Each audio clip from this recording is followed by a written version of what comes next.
Tony Shepherd, now that there's an overwhelming result from today's vote, do you think the matter of Labor leader has been resolved once and for all? Well, look, I can't comment on the internal workings of the Labor Party, Peter, but we see today as a catalyst for a far more focused government and a renewed commitment to make Australia more competitive and productive. Well, despite an overwhelming result in favour of the Prime Minister, are you confident that Kevin Rudd's ambitions have been finally extinguished?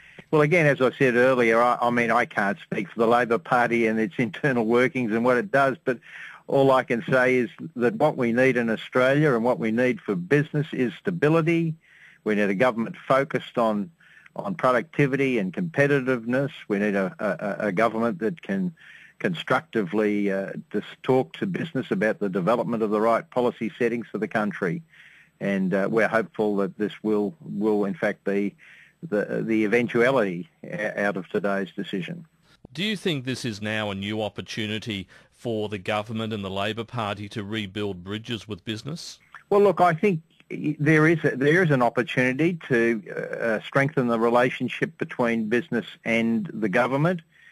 We do have a very good and constructive dialogue with the government and, of course, with the opposition, and we would like to see that continue. Do you remain hopeful that the government will now be in a better position to reconsider some of the big policy issues, such as the carbon tax?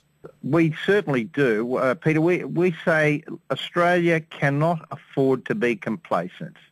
We've come through the GFC in good shape, but the world has changed, and we must then deal with these issues of the productivity and competitiveness of Australia in a global world, a world that still is uncertain.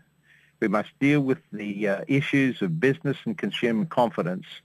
And so we see this as the most pressing thing for government at the present time. What sort of feedback did you receive from overseas over the last few days about the local political situation, given some of the very big global issues going on, like the Eurozone situation? Well, look, there was a certain amount of bemusement at this. We've, as I said, come through the GFC in good shape, and they were sort of bemused that we had this tangle going on in Canberra. But, obviously for long-term significant investment, business needs stability. It needs to be able to look at a country and its government and say, look, we're pretty sure where these people are heading. It's not volatile, it's not uncertain. Long-term investment requires stability. Do you think that Australia's reputation as an investment destination has been dented by the Labor bloodletting? Whether it was dented or not, I'm not sure, but I don't think it assists you. I mean, we live in a global economy where money is extremely mobile, and there are other destinations for investment, so you should always present your country in the best possible light.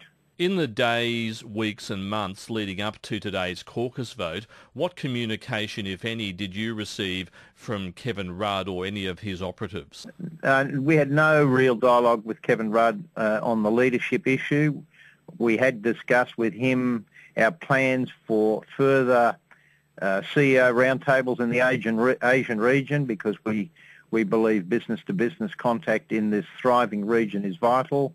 He was receptive to those proposals, but obviously we never discussed the leadership issue. And what about relations now with the Prime Minister? You're now in a situation where you can resume dialogue on the issues which have been sideshowed while this whole drama has gone on in Canberra.